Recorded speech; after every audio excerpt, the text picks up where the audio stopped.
Un ladrillo. 6 puntos. Infinitas posibilidades. Durante décadas, Lego no fue un juguete. Fue el lenguaje universal de la creatividad. La marca más poderosa y querida del mundo. Un imperio construido sobre una idea tan simple y tan perfecta que parecía inmortal. Pero a principios de los años 2000, el imperio estaba en ruinas. Estaban perdiendo más de $1 millón al día. Estaban ahogados en deudas. Estaban al borde de la bancarrota total. Este expediente no es la historia de cómo un juguete pasó de moda. Es la crónica de cómo la compañía más creativa del mundo sufrió una crisis de imaginación tan profunda que casi los destruye. Y la lección que aprendieron en el abismo es una de las más importantes de la historia de los negocios. La historia de Lego comienza en un pequeño taller de carpintería en Dinamarca en 1932. Ole Kirk Christiansen, el fundador, eligió el nombre Lego de las palabras danesas leg godt, que significan jugar bien. Esa era su misión sagrada. Tras años fabricando juguetes de madera, fue su hijo, Gottfred, quien en 1958 patentó el ladrillo de plástico con el sistema de encaje que conocemos hoy. Era la encarnación perfecta de la misión de su padre. No era un juguete que te decía cómo jugar, era un sistema, una plataforma para la imaginación. Cada set de Lego que se vendía hacía que todos los demás sets fueran más valiosos. Era un ecosistema perfecto que crecía con cada niño. Y durante 40 años, la fórmula fue imbatible.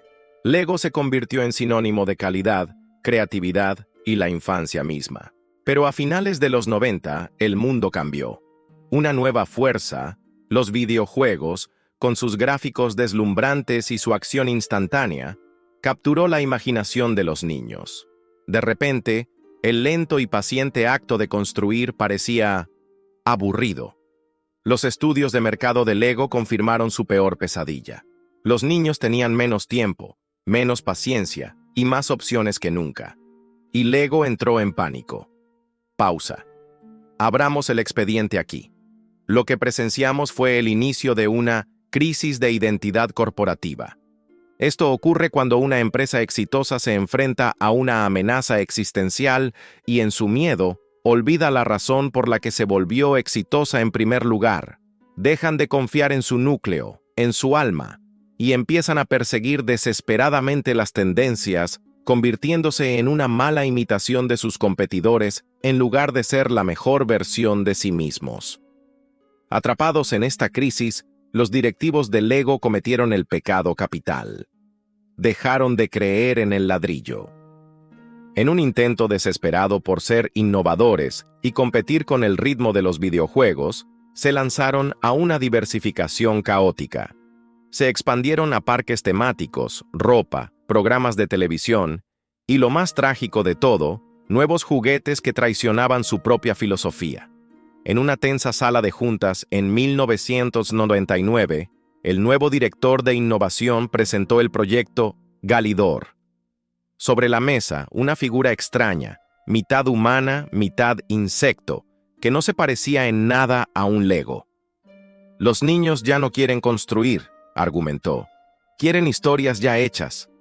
A pesar de las miradas de duda de los veteranos, el pánico a los videojuegos era tan grande que el proyecto fue aprobado.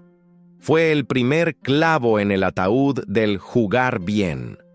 Poco después crearon la línea Jack Stone, con figuras grandes y sets preconstruidos que apenas requerían imaginación.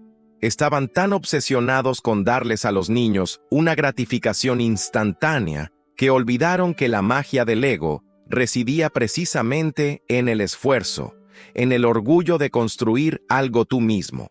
La empresa se volvió irreconocible.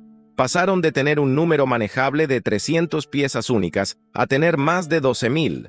Su cadena de suministro era un caos. Sus costes se dispararon. Y los nuevos juguetes, vacíos del alma de Lego, fueron un fracaso comercial estrepitoso.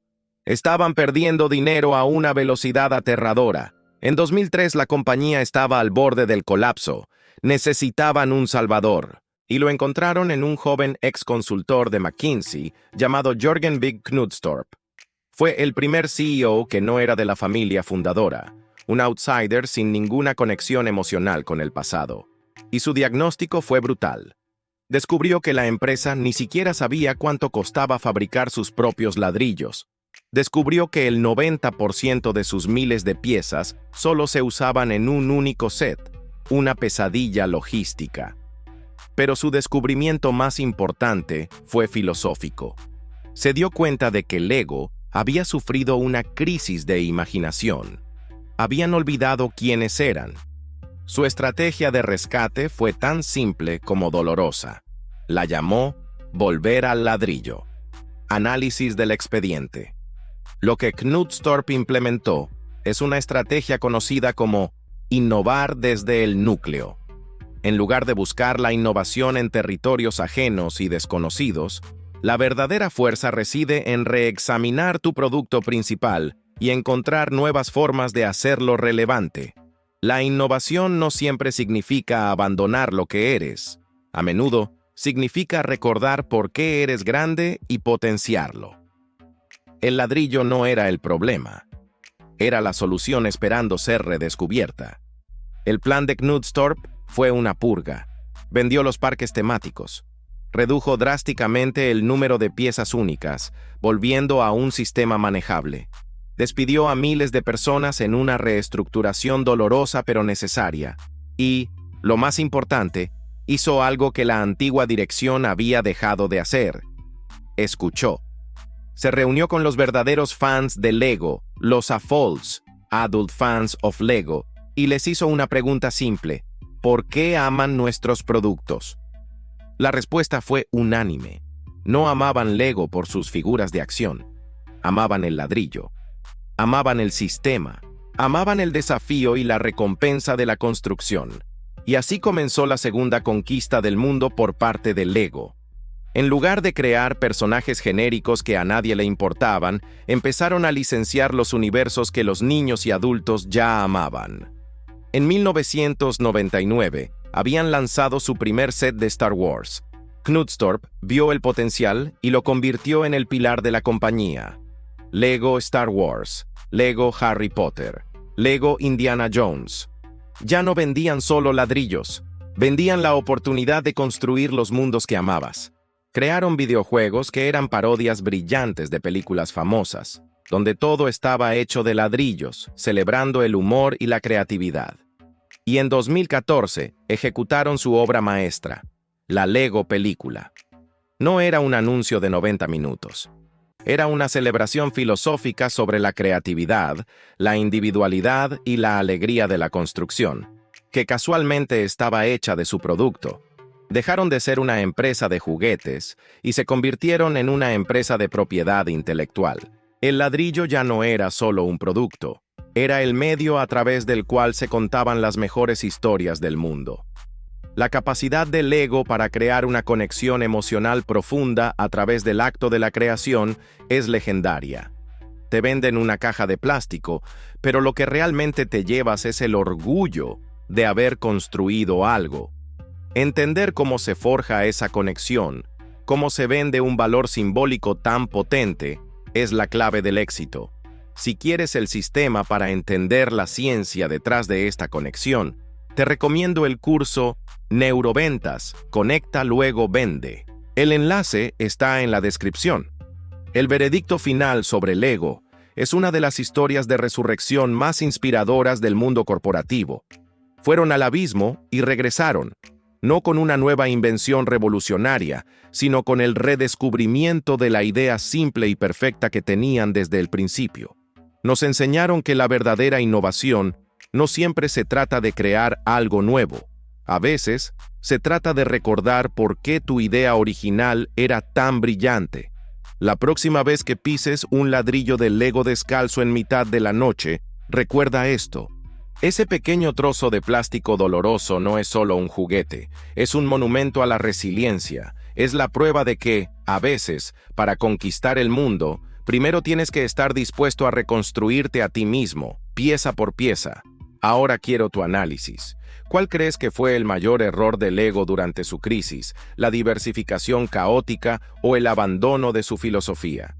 ¿Y cuál fue su jugada más inteligente para recuperarse?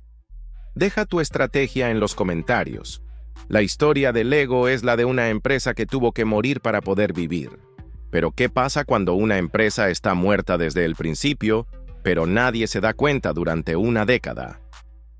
En el próximo expediente, abrimos los archivos de la caída que congeló la economía mundial. Lehman Brothers. Suscríbete. El próximo expediente es una lección sobre cómo un solo ladrillo puede derribar todo el edificio.